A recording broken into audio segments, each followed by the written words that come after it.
जी sir. आज topic last हो जाएगा। दीपिका, जी सर। आप अपना शुरू करें प्रेजेंटेशन। जी sir. Okay. Sir screen show हो रही है? जी जी, हो रही, स्क्रीन शो हो रही। Okay sir.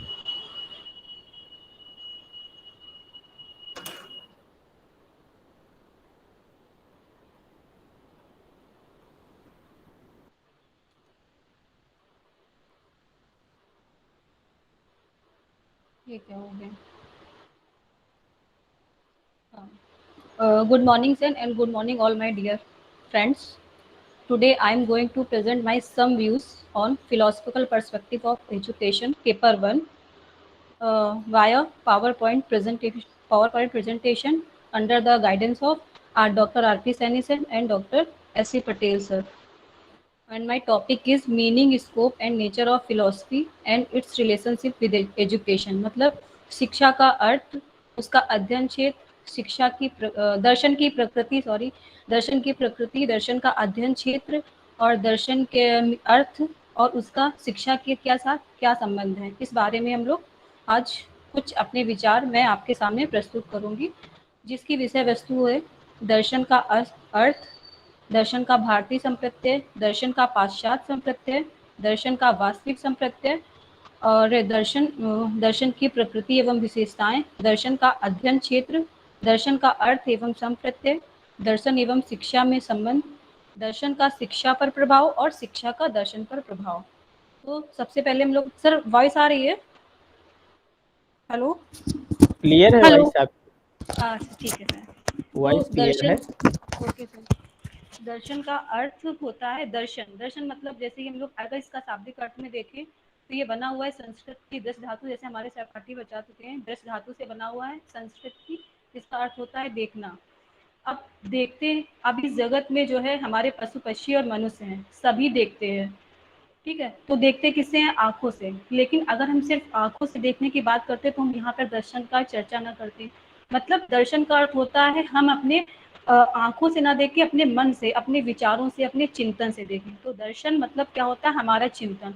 और चिंतन देखता तो मतलब पक्षी भी है, पशु भी है, लेकिन चिंतन करने की जो शक्ति है सिर्फ मनुष्य के पास है। तो यहाँ पर जो हम लोग दर्शन की बात करेंगे, मनुष्य की जो चिंतन शक्ति है, ठीक है। मतलब तो दर्शन क्या हुआ? मनुष्य के चिंतन की जो उच्चतम सीमा होती है, जहाँ तक मनुष्य सोच सकता है कि क्या जगत है, क्या मतलब कोई भी है। जैसे हम एक फल ही खरीदने जाते हैं, इसी समय आम का सीजन चल रहा है, आम खरीदने जाते हैं, तो अगर हमने आम को देखा, उसका रंग पूछा, भाई बेचने वाले ने बताया ये पीला रंग का है, बहुत मीठा है, तो दर्शन यहाँ पर आके नहीं खत्म होता है। हम दर्शन, अब ये उससे मतलब हम यह प्रश्न अपने दिमाग में लाएं कि इस बात का चिंतन करें कि जो आम है ये कहाँ पर होता है, या पेड़ से होता है, या जड़ से होता है, या तने से होता है।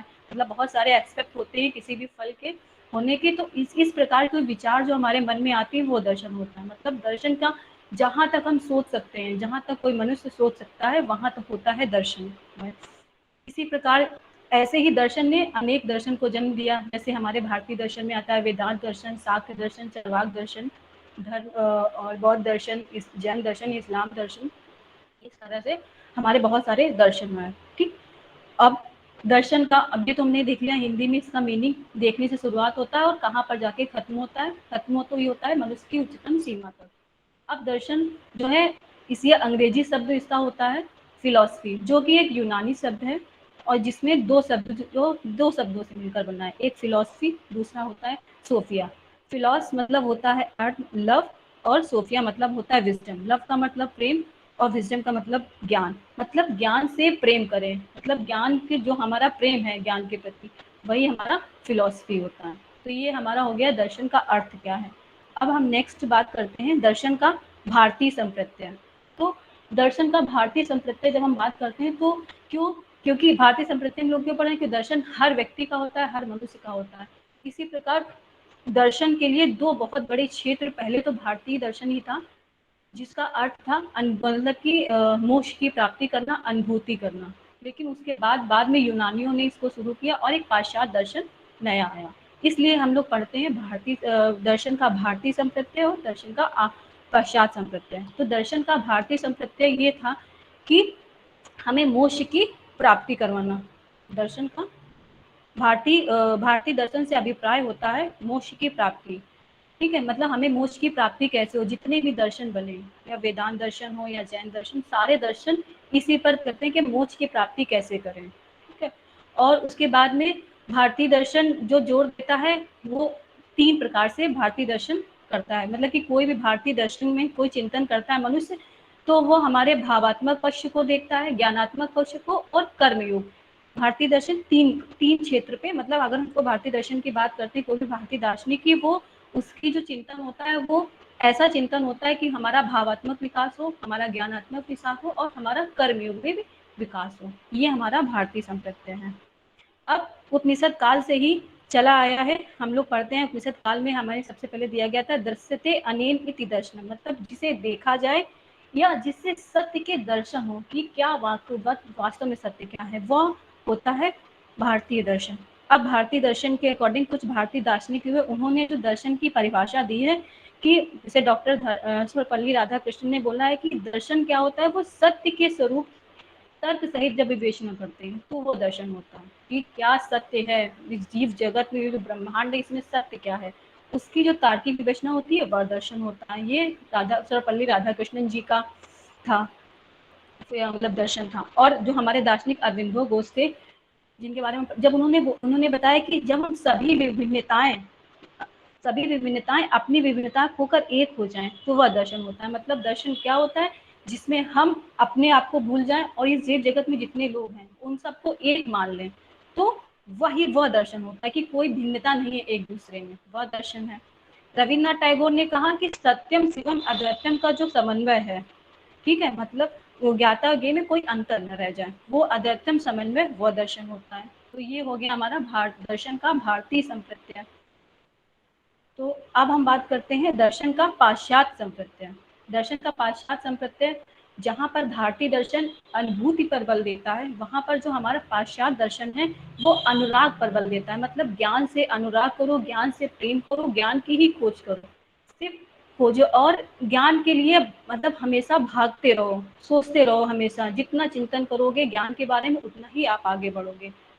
जैसे कि मतलब कि जो दार्शनिक थे, वह व्यक्ति दर्शन पाश्चात्य दर्शन में क्या, वह व्यक्ति जो सभी प्रकार का ज्ञान प्राप्त करने की इच्छा रखता है, कोई भी व्यक्ति जो सभी प्रकार का ज्ञान प्राप्त करने की इच्छा रखता हो और सीखने के लिए सदैव उत्सुक रहता हो, कि अगर ये हुआ घटना हुई तो उसका सिर्फ देख के ना रहे, उसमें चिंतन करे उसके पीछे का क्या कारण है, उसका चिंतन करे, और कभी भी उसे संतोष ना हो कि जो उत्तर मिल गया। जैसे अभी हमने आम की बात की थी कि उसने बता दिया मीठा होता है, तो वो सिर्फ मीठे के बारे में नहीं सोचा था कि उसकी उत्पत्ति कैसे हुई, जड़ से हुई, तने से हुई, फल बनता है, बीज से होता है। इस प्रकार के जो चिंतन करते हैं उससे रुकता नहीं, आगे ही बढ़ता जाता है। ठीक है, जो जिज्ञासा होती है ज्ञान के प्रति वो बढ़ती जाती है, वो हमारा होता है, वही हमारा दार्शनिक होता है। पाश्चात्य जो संप्रदाय था वो ये था।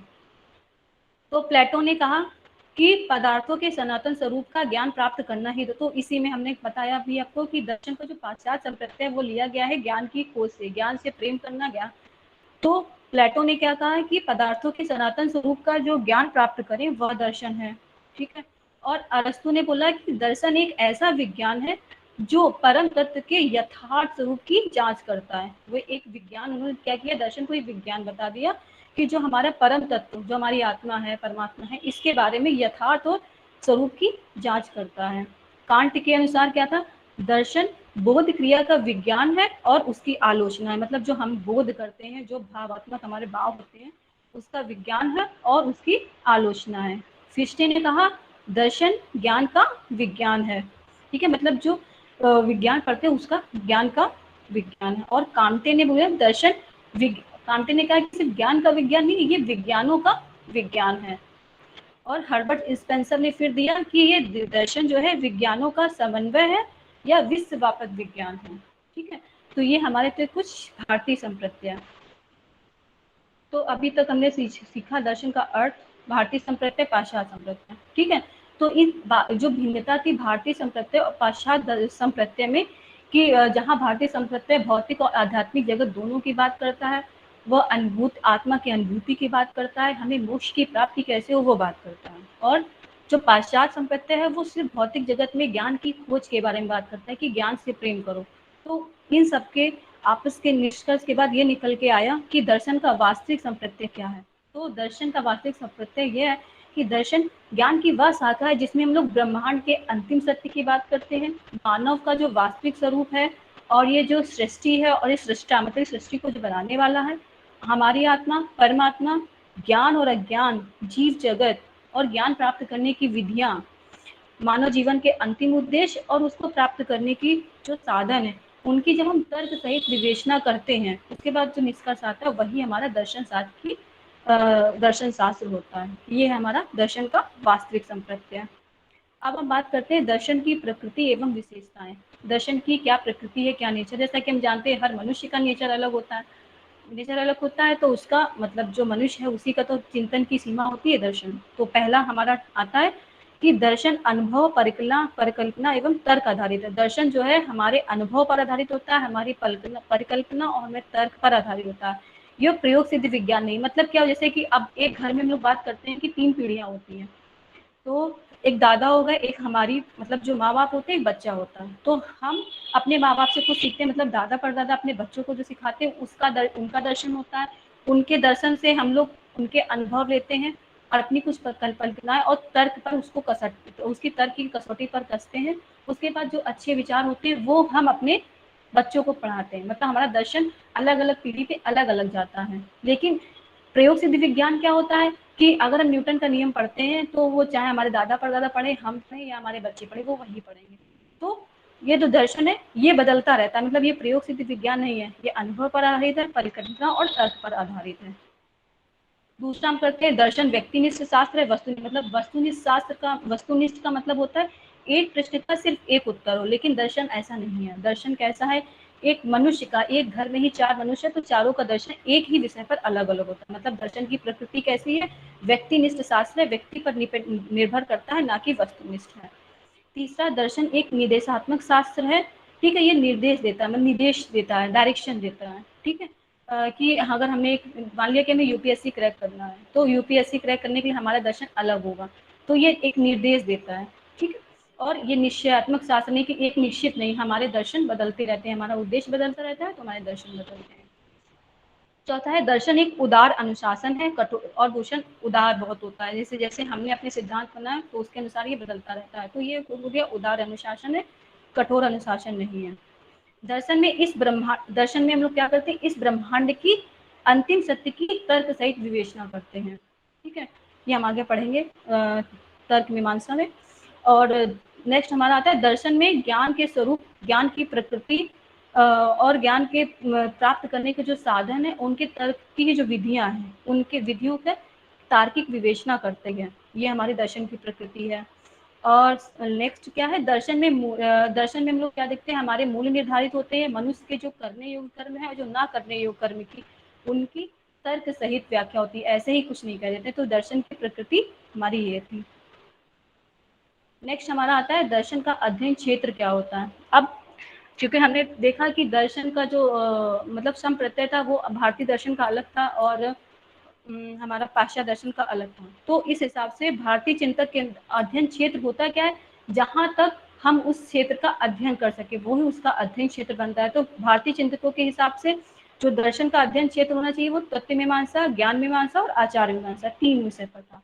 और पाश्चात्य चिंतन के आधार पर तत्व मीमांसा, ज्ञान मीमांसा, तर्कशास्त्र, सौंदर्य शास्त्र, मतलब पाश्चात्य दर्शन ने 5 क्षेत्र, उसमें विषय वस्तु 5 पाठ्य सामग्री जो बनाई वो 5 तरह से बनाई। लेकिन जो एक तर्क शास्त्र है भारतीय दर्शन के हिसाब से वो तत्व मीमांसा में का पार्ट होता है। तर्क शास्त्र ज्ञान मीमांसा का पार्ट होता है और सौंदर्य शास्त्र आचार मीमांसा का पार्ट होता है। तो अब इस प्रकार से हमने देखा जो दर्शन का वास्तविक संप्रत्यय आ गया वो हमारा आया तत्व मीमांसा, ज्ञान एवं तर्क मीमांसा, मूल एवं आचार मीमांसा। आज आधुनिक समय में जब दर्शन इतना विकसित हो गया कि हर विषय, कोई भी विषय हो, वो सिर्फ उसका आधार मेन दर्शन ही होता है। दर्शन बहुत बड़ा व्यापक क्षेत्र बन गया, चाहे हम इतिहास पढ़े, भूगोल पढ़े, कैसी विधियां होनी चाहिए, सब दर्शन पर ही आधारित है। तो दर्शन का जो वास्तविक संप्रत्यय वो आया वो 3 क्षेत्रों पे आया, तत्व मीमांसा, ज्ञान एवं तर्क मीमांसा, मूल्य एवं आचार मीमांसा। तो आगे हम अध्ययन करेंगे तत्व मीमांसा। तत्व मीमांसा मेटाफिजिक्स है। ठीक है। फिजिक्स का मतलब होता है ये भौतिकी, मतलब जो हम लोग देख सके, जिसे छू सके, और मेटा मतलब होता है परे, जो भौतिकी से परे, जिसको हम ना छू सकते हैं ना देख सकते हैं, वो हमारा होता है तत्व मीमांसा। ठीक है। इसमें भी पाश्चात्य दर्शन ने कहा कि जो भौतिक जगत है वही सत्य है, और भारतीय दर्शन ने कहा नहीं, भौतिक जगत के अगत भी एक पारलौकिक जगत है, जो हम लोग जहाँ भौतिक जगत की समाप्ति होती है वहां से शुरू होता है। तो इसमें हम लोग तत्व मीमांसा में पढ़ते हैं हम लोग सृष्टि संबंधी तत्व ज्ञान, ठीक है, और ये सृष्टि शास्त्र के विषय में, सृष्टि विज्ञान और किसकी सत्ता चलती है यहाँ पर, उसके विषय में बात करते हैं। हमारी आत्मा के संबंध में क्या ज्ञान है, ईश्वर के संबंध में क्या है, और इस सृष्टि सृष्टा आत्मा परमात्मा जीव जगत और मानव जीवन और वास्तविक सौंदर्य जो होता है उसके बारे में हम लोग बात करते हैं। इसीलिए हमने जो पाश्चात्य जगत में सौंदर्य शास्त्र था वो तत्व मीमांसा का ही पार्ट था। तो ये हो गया हमारा तत्व मीमांसा। अब नेक्स्ट हमारा आता है ज्ञान एवं तर्क मीमांसा। ज्ञान एवं तर्क मीमांसा का जो हमारा अध्ययन क्षेत्र है उसमें हम लोग ये अध्ययन करते हैं कि मानव बुद्धि के बारे में, ज्ञान के स्वरूप के बारे में, ज्ञान की जो प्रामाणिकता है, ज्ञान प्राप्ति के क्या साधन है, और ज्ञान प्राप्ति की विधियां क्या हैं, तर्क की क्या विधियां हैं, ठीक है, ज्ञाता और ज्ञेय के बीच में क्या संबंध है, सत्य एवं असत्य का प्रमाण और उसकी व्याख्या क्या है। तो ये सब जितना भी अध्ययन क्षेत्र है ये सब हमारा आता है ज्ञान, और यही इसकी विषय वस्तु है ज्ञान एवं तर्क मीमांसा की। नेक्स्ट हम आते हैं मूल एवं आचार मीमांसा। मूल एवं आचार मीमांसा में मतलब दर्शन के जो मूल एवं आचार विचार का अध्ययन क्षेत्र है उसमें हम लोग मानव जीवन के मूल्यों के बारे में, उनके आदर्शों की विवेचना करते हैं, और ये मानव जीवन को जो अंतिम सत्य है उनको प्राप्त करने के जो साधन है उनकी विवेचना करते हैं। ठीक, मानव के करनीय और अकरणीय कर्म, जो करने योग्य कर्म है, जो नहीं करने योग्य कर्म है, उनके बारे में विवेचना करते हैं। ठीक, इस प्रकार से हम देखते हैं कि मूल और आचरण जो है एक दूसरे से जुड़े होते हैं। मूल्य हमारे व्यवहार को निर्देशित कर और नियंत्रित करता है, और आचरण उन मूल्यों को प्रदर्शित करता है। इस प्रकार ये है हमारे दर्शन की मूल एवं आचार मीमांसा का अध्ययन क्षेत्र और विषय वस्तु। अब हम बात कर चूंकि हम यहाँ पर बात कर रहे थे कि दर्शन, अभी तक हमने बात करी दिशा का अर्थ, भारतीय संप्रत्यय, पाश्चात्य संप्रत्यय और इसका अध्ययन क्षेत्र प्रकृति। अब चूंकि हमें इसे शिक्षा के साथ संबंध बताना है तो हम शिक्षा का थोड़ा बहुत करते हैं, बहुत छोटा सा, क्योंकि हम लोग बहुत सारे डिस्कस करते हैं शिक्षा के बारे में। वैसे तो शिक्षा का जो शाब्दिक अर्थ होता है, शिक्षा का जो अर्थ होता है वो मनुष्य की जो जन्मजात शक्तियां हैं उनका विकास करना और उसके व्यवहार पे परिमार्जन करना। लेकिन शिक्षा का जो अर्थ होता है वो कई संप्रत्यय अलग अलग होते हैं, जैसे राजनीतिक संप्रत्यय, आर्थिक संप्रत्यय, मनोवैज्ञानिक संप्रत्यय, वैज्ञानिक संप्रत्यय और राजनैतिक संप्रत्यय। लेकिन हम यहाँ पर जो बात करेंगे वो दार्शनिक संप्रत्यय की बात करते हैं। ठीक है, तो क्योंकि हम यहाँ पे दर्शन से संबंध बता रहे हैं तो दार्शनिक संप्रत्यय जो आपके सामने है वो ये है कि सबसे पहले जगत गुरु शंकराचार्य ने क्या कहा था, क्योंकि प्राचीन काल में हम सिर्फ मोक्ष प्राप्ति ही हमारी शिक्षा का उद्देश्य था, तो उन्होंने कहा कि शिक्षा वही है जो मनुष्य को मुक्ति दिलाए।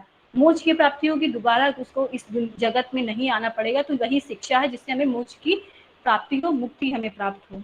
ठीक है, उसके बाद स्वामी विवेकानंद जी जिन्होंने वेदांत दर्शन दिया, उन्होंने कहा कि मनुष्य जो जन्म लेता है उसमें कुछ अंतर्निहित शक्तियां होती हैं, उस अंतर्निहित शक्तियों की हम लोग पूर्णता, जो उसके अंतर्निहित अंदर की जो शक्तियां हैं उसको पूर्णता की अभिव्यक्ति कराना ही शिक्षा है। शिक्षा के द्वारा हमारे जो अंतर्निहित शक्तियां हैं उनको ही बाहर लाना, अभिव्यक्ति कराना ही शिक्षा है। महात्मा गांधी ने कहा, महात्मा गांधी ने के मन, शरीर और आत्मा का पर बल दिया, और उन्होंने कहा कि शिक्षा वह है जो बालक और मनुष्य के शरीर, मन और आत्मा के सर्वांगीण एवं सर्वोत्तम विकास से है। शिक्षा का जो उद्देश्य है। फिर अरस्तु ने कहा कि स्वस्थ शरीर में ही, उन्होंने क्या शारीरिक और मानसिक विकास पर बल दिया, और उन्होंने कहा कि स्वस्थ शरीर में ही स्वस्थ मन का विकास होता है, और इस तरह जो स्वस्थ शरीर में स्वस्थ मन का विकास ही शिक्षा है। ठीक है, और चरवाकों ने कहा कि जो मनुष्य सुख पूरे, एक चरवाक ही भारतीय दर्शन में हम आपको यहाँ पे क्लियर कर दें, तो चरवाक ही था वो जो सिर्फ मोक्ष की प्राप्ति की ओर अग्रसर न होकर भौतिक जगत में जो सुख पूर्वक जीवन व्यतीत करना है उस पर बल देता था। चरवाक दर्शन, ये भारतीय दर्शन है। बाकी जितने भी दर्शन हुए, वेदांत दर्शन, शाक्य दर्शन, बौद्ध दर्शन, जैन दर्शन, ये सारे के सारे मोक्ष की प्राप्ति और आत्मा की अनुभूति पर ही बल देते थे। तो चरवाक दर्शन ने कहा कि मनुष्य को सुख पूर्ण व्यतीत करने योग्य बनाती है वो शिक्षा होती है। आधुनिक समय में भी ऐसा ही हो रहा है कि शिक्षा सबसे ज्यादा धर्म प्रधान, सुख पूर्वक जीवन व्यतीत करने, हमारे पास कार, गाड़ी, ये सब इसी पर निर्भर करती है। जॉन डेवी ने कहा कि शिक्षा वह है जो व्यक्ति में उन योग्यताओं का विकास करे जिससे वो अपने पर्यावरण में नियंत्रण रख सके, और अपनी संभावनाओं को पूर्ण करने की सामर्थ्य प्रदान हो, वह शिक्षा होती है। तो ये हो गया हमारा शिक्षा का अर्थ एवं संप्रत्यय। अब हम बात करते हैं दर्शन एवं शिक्षा में क्या संबंध है। तो किसी भी दर्शन की, हम जितने भी दर्शन पढ़े उसमें दर्शन और दर्शन की शुरुआत में उसकी तत्व मीमांसा, ज्ञान मीमांसा और शिक्षा और आचार एवं मूल मीमांसा होती है। तो दर्शन एवं शिक्षा में संबंध के लिए सबसे पहले हम पढ़ेंगे तत्व मीमांसा और शिक्षा में क्या संबंध है। क्योंकि तत्व मीमांसा हम लोग ब्रह्मांड के वास्तविक स्वरूप की चर्चा करते हैं, मानव जीवन के वास्तविक स्वरूप की और उनकी विवेचना करते हैं, उनका जो मूल उद्देश्य है उसकी विवेचना करते हैं और उनके जो साधन मार्ग है उनकी विवेचना करते हैं। तो मानव समाज में अगर हम देखें तो ये जो साधन मार्ग है और जो मूल उद्देश्य है जो है हमारा मोक्ष की प्राप्ति या ज्ञान की प्राप्ति, वो कैसे हमें मिलेगा, शिक्षा से। इस प्रकार यह कहना बिल्कुल गलत नहीं होगा कि शिक्षा की जो व्यवस्था है वह दर्शन पर आधारित है। ठीक। नेक्स्ट हमारा आता है ज्ञान एवं तर्क मीमांसा और शिक्षा। ज्ञान एवं तर्क मीमांसा में हम लोग क्या पढ़ते हैं, किसी भी दर्शन की तर्क मीमांसा अगर हम पढ़ेंगे तो उसमें सिर्फ ज्ञान के वास्तविक स्वरूप, ज्ञान प्राप्ति करने की विधियां, ज्ञान प्राप्त करने की सत्यता, प्रामाणिकता और तर्क की विधियां ही की व्याख्या की जाती है। ठीक है, वो अलग अलग दर्शन के लिए प्रकृतिवादी अलग बताता है, प्रयोजनवादी अलग बताता है और आदर्शवादी अलग अलग तरीके से बताता है कि कैसे हम ज्ञान प्राप्त करें, क्या हमारी पाठ्यचर्या हो जिससे हम बच्चों को ज्ञान मतलब इस तरह से ज्ञान दें तो हमारे मतलब हमारे दर्शन का, हमारे समाज का विकास होगा, हमारा विकास होगा, हमारे दर्शन का विकास होगा। तो वो निर्भर करता है जिस समाज में जो दर्शन व्याप्त होगा उसकी पाठ्यचर्या, साधन विधियां भी वैसी होंगी, उसकी शिक्षा की पाठ्यचर्या। तो मतलब शिक्षा की पाठ्यचर्या से हमारा दर्शन बन रहा है। तो यहाँ पर क्या हो गया, ज्ञान एवं किसी भी दर्शन की ज्ञान एवं तर्क मीमांसा और शिक्षा में आपसी संबंध होता है। अब तीसरा हमारा आता है मूल एवं आचार मीमांसा और शिक्षा। अब हम लोग किसी भी दर्शन की मूल एवं आचार मीमांसा पढ़ते हैं तो उसमें मनुष्य के आदर्श, उनके करने योग्य बातें या करने कर्मों की व्याख्या करते हैं। मतलब उसमें अनुशासन आ जाता है, शिक्षक शिक्षार्थी कैसा हो, विद्यालय कैसा हो, ये सारी चीजें आती हैं। और किसी भी समाज की व्यवस्था, और ये जो व्यवस्था होती है वो शिक्षा के द्वारा ही हम बना सकते हैं, कैसा हमारा अनुशासन होगा। ठीक, तो ये जो शिक्षा के उद्देश्य पाठ चल रहा है, अनुशासन का स्वरूप है, विधियां हैं, ये जो है शिक्षा पर निर्भर करती हैं और शिक्षा से हमारा क्या बन जाता है, दर्शन बन जाता है। इस प्रकार मूल और आचार मीमांसा और किसी भी दर्शन की मूल एवं आचार मीमांसा और शिक्षा एक दूसरे से संबंधित है। अब इसी उसमें हम लोग परिभाषाएं हमारी आ जाती है। दर्शन और शिक्षा के संबंध में कुछ दार्शनिकों ने परिभाषाएं दी है, जिसमें हर्बर्ट स्पेंसर ने बताया कि वास्तविक शिक्षा का विधान सच्चा दार्शनिक ही कर सकता है। जो वास्तविक शिक्षा कैसी होनी चाहिए उसका विधान सिर्फ सच्चा दार्शनिक कर सकता है। जैसे हमारे फोरबल ने खेल विधि दी थी और उसने बताया कि हम अगर खेल विधि से बच्चों को पढ़ाएंगे तो बच्चे अच्छे से सीखेंगे। सुकरात ने प्रश्नोत्तर विधि दी, अरस्तु ने आगमन विधि दी। इस तरह से अलग अलग विधियां दार्शनिकों ने बताई कि कैसे हमारे शिक्षा, हम इतना हमने पढ़ा है अभी तक जितना दर्शन मतलब दर्शन जो हम पढ़ रहे हैं शिक्षा के उद्देश्य में, मतलब शिक्षा के परिप्रेक्ष्य में, उसमें हम यही पढ़ते हैं हर एक में कि कैसे उद्देश्य होना चाहिए। अगर मतलब महात्मा गांधी पढ़ा या फिर स्वामी विवेकानंद जी पढ़ा, हर एक ने अलग अलग, हर एक दार्शनिक का अलग शिक्षण विधियां थी, अलग अनुशासन था, अलग शिक्षक शिक्षार्थी के संबंध में अलग अलग विचार थे। मतलब एक सच्चा दार्शनिक बता सकता है कि उसका कैसी शिक्षा होनी चाहिए। जी.एस. रॉस ने कहा कि दर्शन और शिक्षा एक सिक्के के दो पहलुओं के समान एक वस्तु के विभिन्न पक्षों का बोध कराते हैं। एक वस्तु है लेकिन उसके अलग अलग पक्ष हैं। जैसे मतलब दर्शन, तो दर्शन क्या हुआ, हमारा सैद्धांतिक पक्ष होता है और शिक्षा उसका क्रियात्मक पक्ष होती है। जी.एस. रॉस ने ये बताया। सैद्धांतिक पक्ष कैसे होता है कि दर्शन से हम लोग क्या बनाते हैं, एक सिद्धांत बनाते हैं कि हमें यूपीएससी क्रैक करना है। हम 12th पढ़ रहे हैं और उसके बाद इंजीनियरिंग लेवल बच्चे जाते हैं मतलब 12th के बाद वो अपना दर्शन बनाते हैं कि हमें इंजीनियरिंग क्रैक करना है, किसी ने बनाया हमें यूपीएससी क्रैक करना। तो जो इंजीनियरिंग का जो सिद्धांत बनाया, उसने दर्शन बनाया, तो वो आगे मतलब मैथ और साइंस में फोकस करता है। और जिसने मतलब यूपीएससी बनाया कि हमें आईएएस बनना है, जिसका दर्शन ऐसा था, तो उसने अपनी शिक्षा को क्रियात्मक पहलू में क्या दिया, जैसे इतिहास, भूगोल और एनसीईआरटी का मतलब अच्छे से ज्ञान करना। इस तरह से अलग अलग अलग सिद्धांत हो जाता है और उसका क्रियात्मक पक्ष आ जाता है, शिक्षा हो जाती है। इस प्रकार जे.एस. रॉस ने बताया कि शिक्षा क्रियात्मक पक्ष होगा और दर्शन सैद्धांतिक पक्ष होगा। फिक्टे ने कहा कि दर्शन की सहायता के बिना शिक्षा का उद्देश्य कभी भी स्पष्ट रूप से पूर्ण नहीं होता। मतलब शिक्षा का उद्देश्य हमारा, अगर दर्शन हम कोई सिद्धांत नहीं बनाएंगे तो बिना लक्ष्य के काम करते रहेंगे, कोई मतलब ही नहीं है उसका। ठीक है, तो उसका कोई लक्ष्य निर्धारित नहीं होगा। तो बिना शिक्षा का जो उद्देश्य है बिना दर्शन की सहायता के हो ही नहीं सकता। हम चिंतन करेंगे कि हमें ये बनाना, ये सिद्धांत हमने कुछ बनाया, तो इस हिसाब से हमारी शिक्षा का उद्देश्य भी पूर्ण होता है। तो ये फिक्ते ने दिया। नेक्स्ट हमारा आता है दर्शन का शिक्षा पर प्रभाव। दर्शन का शिक्षा पर, अब हम संबंध पढ़ रहे हैं तो संबंध कैसे स्थापित होता है एक दूसरे के साथ। हम अब यहाँ पर बात करें दर्शन और शिक्षा का संबंध, तो दर्शन का शिक्षा पर क्या प्रभाव पड़ेगा ये चर्चा करेंगे, और शिक्षा दर्शन को कैसे प्रभावित करती है। तो यहाँ पर हम पढ़ेंगे सबसे पहले दर्शन शिक्षा को कैसे प्रभावित करता है, शिक्षा पर क्या प्रभाव है। तो पहला प्रभाव है दर्शन और शिक्षा का संप्रत्यय। दर्शन और शिक्षा का संप्रत्यय हमने पढ़ लिया, तो इसमें जो है अलग अलग दार्शनिक थे, उन्होंने अलग अलग संप्रत्यय दिए। जैसे प्रकृतिवादी जो दार्शनिक थे, जो तो वो उन्होंने क्या किया, मेन रूसो थे इसके जो जनक थे, उन्होंने दिया कि उन्होंने प्राकृतिक प्रक्रिया को बताया कि प्राकृतिक प्रक्रिया के द्वारा हम शिक्षा दें, ये उनका संप्रत्यय था। और जो प्रयोजनवादी थे उन्होंने सामाजिक प्रक्रिया को मानते थे, और जो आध्यात्मिकवादी थे वो मानते थे कि शिक्षा जो है वो आध्यात्मिक होनी चाहिए, आत्मीय प्रक्रिया होती है। इस प्रकार से जो शिक्षा का संप्रत्यय अलग अलग दार्शनिकों ने अलग अलग तरीके से दिया। अब नेक्स्ट हमारा आता है दर्शन और शिक्षा के उद्देश्य क्या थे। तो दर्शन मतलब दर्शन और शिक्षा, दर्शन जो है शिक्षा के उद्देश्यों को कैसे, दर्शन शिक्षा के उद्देश्य हमारे तत्व मीमांसा में मतलब रहते हैं। तो जो प्रकृतिवादी दार्शनिक थे उन्होंने कहा कि उन्होंने मनुष्य को प्राकृतिक माने और उच्च प्राकृतिक मानते हैं, और ये मानते हैं कि मनुष्य के अंदर कुछ ना कुछ अपनी भौतिक शक्तियां होती हैं। तो उन्हीं जो उनके अंदर जो जन्मजात शक्तियां होती हैं, उन भौतिक शक्तियां, उनका विकास करने को शिक्षा का उद्देश्य मानते थे, कि शिक्षा द्वारा हम भौतिक शक्तियों का विकास कर देते हैं। और प्रयोजनवादी चूंकि वो सामाजिक प्रक्रिया मानते थे, मनुष्य को सामाजिक प्राणी मानते थे, इसलिए वो सामाजिक विकास पर बल देते थे। और आदर्शवादी क्या थे, वो मनुष्य को आत्मधारी मानते थे, आत्मा की अनुभूति पर बल देते थे। तो उनकी शिक्षा का उद्देश्य क्या था, आत्मीय विकास पर बल देना। इस प्रकार ने देखा कि दर्शन शिक्षा को, जैसा हमारा दर्शन होगा अलग अलग दार्शनिकों की जैसे, वैसे हमारे शिक्षा के उद्देश्य होंगे। नेक्स्ट हमारा होता है शिक्षक की पाठचर्या और दर्शन। अब जो शिक्षा का दूसरा भाग होता है ज्ञान एवं तर्क मीमांसा, जो कि ज्ञान के स्वरूप, ज्ञान प्राप्ति के साधन, तर्क की विधियों पर प्रभाव करता है, समावेश करता है। तो उसकी पाठचर्या जो है उसी प्रकार से होगी। जैसे जो प्राकृतिकवादी थे, प्रकृतिवादी मतलब, वो जो है वो मानते थे कि मनुष्य को शारीरिक क्रियाओं, उनकी जो पाठचर्या में, शिक्षा की पाठचर्या में शारीरिक क्रियाओं, भौतिक विज्ञान और व्यावसायिक विषयों का मुख्य स्थान दिया, कि उन्होंने कहा कि सुखपूर्वक जीवन व्यतीत करने को शिक्षा कहते थे।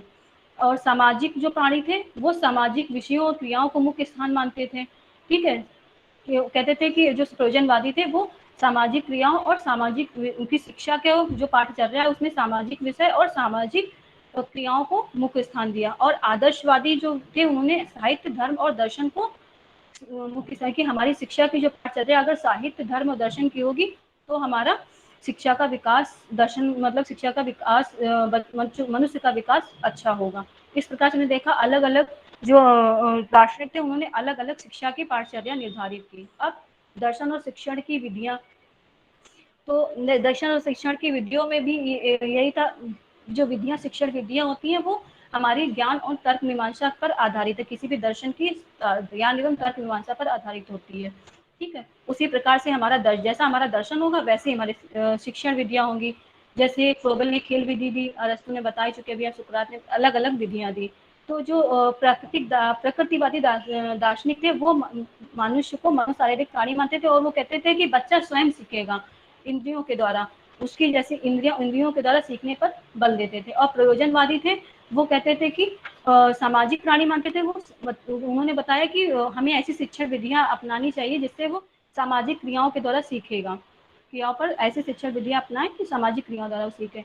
और आदर्शवादी कहते थे कि आत्माधारी मानते थे, तो वो कहते थे कि हमें ऐसी विधियों को अपनाना चाहिए जो आत्म केंद्रित हो, इससे बच्चे का विकास वो होगा, मतलब बच्चे का विकास अच्छा होगा। तो उन्होंने इस प्रकार से हमने देखा अलग अलग दार्शनिक अलग अलग शिक्षण विधियों के बारे में बताते हैं। अब हम बात कर लेते हैं दर्शन और अनुशासन की। तो जो हमारा दर्शन, किसी भी दर्शन का जो तीसरा मुख्य भाग मूल एवं तर्क मीमांसा निर्धारित करते हैं, हमें क्या कर्म करना चाहिए और क्या मतलब समाज में रहने के लिए क्या कर्म होनी चाहिए, ठीक है, क्या कैसा अनुशासन होना चाहिए, वो हमारा होता है ज्ञान एवं तर्क मीमांसा, और वही अनुशासन हमें निर्धारित करता है दर्शन। ठीक है, तो प्रकृतिवादी जो दार्शनिक थे वो कहते थे प्राकृतिक नियमों का पालन करने की सलाह देते थे और प्राकृतिक नैतिकता पर बल देते थे। और प्रयोजनवादी सामाजिक नियमों पर बल देते थे और सामाजिक नैतिकता का नैतिक मूल्य जो हमारे वो सामाजिक हो। और आदर्शवादी दैवीय नियमों को मानते थे और आध्यात्मिक नैतिकता पर बल देते थे। और नेक्स्ट हमारा आता है शिक्षक तथा दर्शन, शिक्षक और शिक्षार्थी। तो दर्शन कैसे शिक्षक और शिक्षार्थी को प्रभावित करता है, ये हमारा निर्धारित करता है मूल एवं आचार मीमांसा, क्योंकि हमारी यही अनुशासन की विधियां बताता है। ठीक है, तो प्रकृतिवादी जो मतलब प्राकृतिक दार्शनिक थे, प्रकृतिवादी, वो ये मानते थे कि शिक्षार्थी है जो प्राकृतिक तरीके से सीखेगा। तो मतलब जो शिक्षार्थी है उसको स्वतंत्र रूप से छोड़ देना चाहिए और शिक्षक सिर्फ उनका अनुसरण, उनको उसमें आत्मविकासन करे और शिक्षक केवल इतनी आशा रखे कि शिक्षार्थी का स्वाभाविक विकास हो, बस उसको मतलब फ्री छोड़ देते, स्वतंत्रता पूर्वक सीखने की मतलब की शिक्षा देते थे कि स्वतंत्रता पूर्वक ऐसी शिक्षा दें हम लोग कि शिक्षार्थी एकदम स्वतंत्र हो और शिक्षक सिर्फ और सिर्फ उसका स्वाभाविक विकास की तरफ ध्यान दे। और प्रयोजनवादी सामाजिक आचरण पर बल देते थे और उन्होंने कहा कि बच्चे का विकास जो शिक्षार्थी है वो स्व विकास पर बल देने पर मतलब मानते थे प्रयोजनवादी। और आध्यात्मिकवादी क्या कहते थे कि शिक्षक कैसा हो, वो इंद्रिय निग्रह और आत्मनियंत्रण की सलाह देते थे। मतलब शिक्षक और शिक्षार्थी दोनों अपने इंद्रिय निग्रह करें और आत्मनियंत्रण की सलाह देते थे। नेक्स्ट हमारा आता है दर्शन और विद्यालय। दर्शन और विद्यालय भी अलग अलग मतलब कि अलग अलग दर्शन के हिसाब से अलग अलग थे। जैसे प्राकृतिक दार्शनिक थे, प्रकृतिवादी दार्शनिक थे, वो शिक्षकों पर किसी भी प्रकार की जबरदस्ती नहीं डालते थे कि उसका विरोध करते थे कि कोई भी अपनी व्यवस्था डाले। वो कहते थे कि विद्यालय ऐसा होना चाहिए जो बच्चे को कुछ भी करे, बच्चा स्वतंत्र रूप से खेले, ऐसा हमारा विद्यालय होना चाहिए, ठीक, प्रकृतिवादी के हिसाब से। और प्रयोजनवादी क्या करते थे, सामाजिक पर्यावरण बनाने पर कि हमें ऐसा विद्यालय हो जहाँ पर क्योंकि बच्चा जो है वो सामाजिक प्राणी होता है, तो हमें विद्यालय ऐसा होना चाहिए कि जहाँ पर उच्च सामाजिक पर्यावरण हो। और जो आदर्शवादी दार्शनिक थे वो कहते थे कि जो हम आध्यात्मिक पर्यावरण मानते थे, तो हमारा जो विद्यालय हो उसमें शिक्षक क्या हो, वो आत्मज्ञानी हो और शिक्षार्थी आज्ञाकारी हो, जो उसके आज्ञा माने। इस तरह से हमारे दर्शन और विद्यालय की रूपरेखा हुई। अब दर्शन का विद्यालय पर प्रभाव पड़ा। और दर्शन और शिक्षा की अन्य समस्याएं, तो हमने इतने दर्शन पढ़े। अन्य समस्याओं में हमारी जन शिक्षा आती है, स्त्री शिक्षा आती है और राज्य का हस्तक्षेप आता है। तो उसमें मैंने देखा है कि उन्होंने ये बताया कि हमें जो प्रकृतिवादी थे उन्होंने कहा कि बच्चा अपनी जन्मजात शक्तियों से लेकर पैदा होता है। मतलब भिन्न भिन्न बच्चों के लिए हर बच्चा अलग है, तो भिन्न भिन्न बच्चों के लिए अलग अलग शक्तियां हैं, तो हमें अलग अलग प्रकार की शिक्षा की व्यवस्था करनी चाहिए, प्रकृतिवादी दार्शनिकों का मानना था। और प्रयोजनवादी क्या मानते थे कि वो सामाजिक परिप्रेक्ष्य में मानते थे। मतलब तो बच्चे को क्या है, शिक्षा प्राप्त करना उसका जन्मसिद्ध अधिकार है, अतः जो शिक्षा है वो समाज के अनुकूल होनी चाहिए। और आदर्शवादी दार्शनिक मानते थे कि वो कहते थे आत्मा की अनुभूति हो तो सबके लिए शिक्षा, और तो सारे व्यक्ति शिक्षा के अधिकारी हो, सबके लिए समान शिक्षा की, क्योंकि सब में आत्मा जो है पर्याप्त अनुभूति है, आत्मा है वो एक ही है, तो सबके लिए समान शिक्षा की व्यवस्था होनी चाहिए। इस तरह हमने देखा दर्शन का शिक्षा पर क्या प्रभाव है कि अलग अलग दार्शनिकों के हिसाब से अलग अलग शिक्षा का प्रभाव करती है। अब नेक्स्ट हम आता है शिक्षा का दर्शन पर क्या प्रभाव पड़ता है। ठीक है, तो इसमें पहला हमारा आता है शिक्षा दर्शन के निर्माण की आधारशिला है। मतलब जो शिक्षा है वो हमारे दर्शन, आप देखो कोई भी मनुष्य दर्शन कब बनता है, जब हम चिंतन करते हैं, मनन करते हैं, कोई चीज अवलोकन करते हैं। बच्चा कैसे सीखता है, जब बच्चे का संज्ञात्मक विकास होता है, बच्चा छोटा होता है, 2 से 7 साल का जो पीरियड होता है बच्चे का, वो संज्ञात्मक विकास के लिए होता है, कॉग्निटिव डोमेन के लिए, कि बच्चा अवलोकन करता है। हम लोग जो बोलचाल की भाषा सीखते हैं, जो पर्यावरण देते हैं उसके हिसाब से सीखता है। वैसे ही जब हमें दर्शन का निर्माण करना होता है तो हम लोग क्या करते हैं, कोई भी व्यक्ति मनुष्य होता है जो दार्शनिक बनता है, पहले वो अवलोकन करता है, चिंतन करता है, मनन करता है। तो ये जो अंतर्दृष्टि है वो हमें कैसे प्राप्त होती है, ये विकास तब तक नहीं हो सकता किसी मनुष्य में जब तक उसमें शिक्षा ना हो। इस प्रकार हम देखते हैं कि जो दर्शन का निर्माण करने के लिए शिक्षा एक आधारशिला का काम करती है। नेक्स्ट हमारा आता है शिक्षा दर्शन को जीवित रखती है। अब शिक्षा दर्शन को जीवित कैसे रखती है, अब यहाँ पर वही आ जाएगा कि हम जो है दार्शनिक होते हैं वो आत्मा, परमात्मा, जीव, जड़, जंतु, मृत्यु आदि की व्याख्या करते हैं। ठीक है, वो कुछ इसके लिए सिद्धांत बनाते हैं तो कोई भी समाज जो होता है शिक्षा के क्षेत्र से कभी भी इन समस्याओं समाधान के लिए उपाय करता है। इस प्रकार हम देखते हैं कि दर्शन जो है मतलब शिक्षा दर्शन को जीवित रखती है।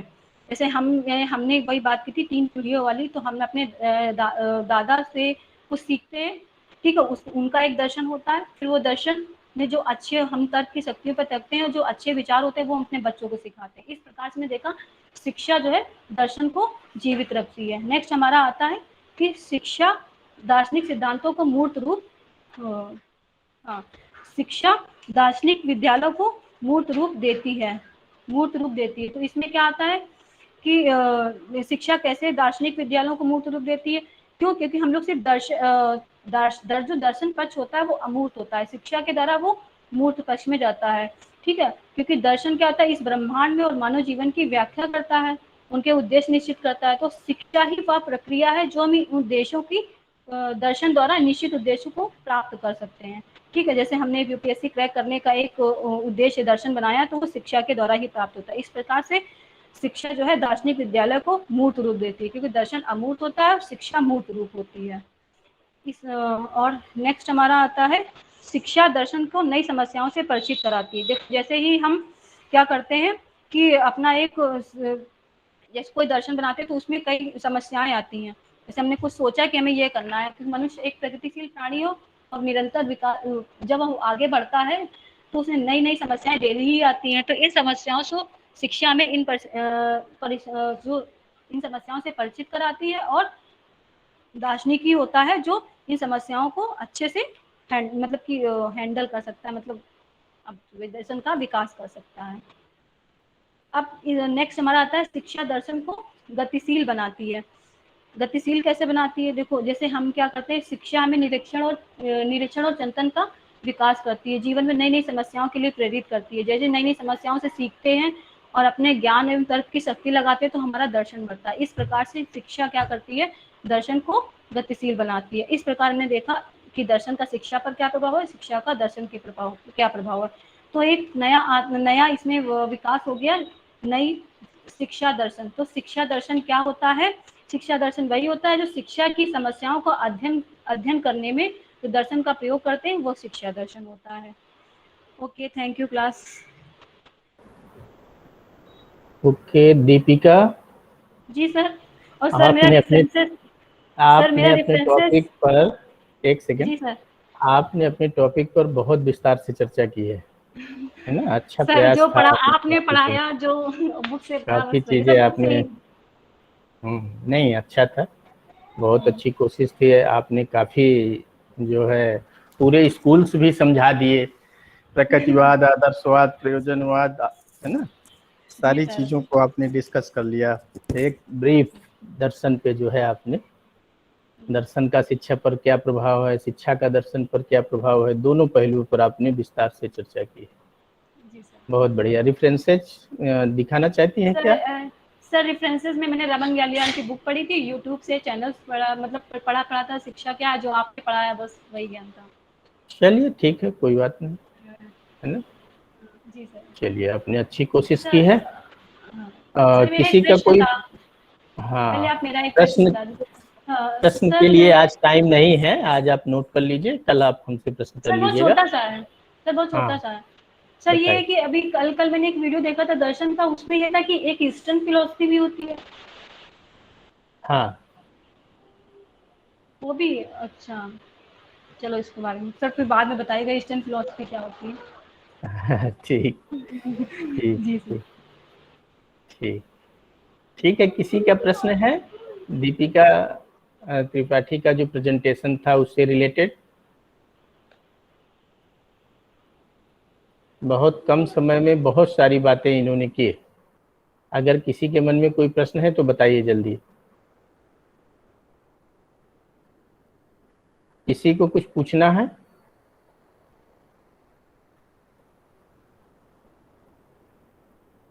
नहीं सर।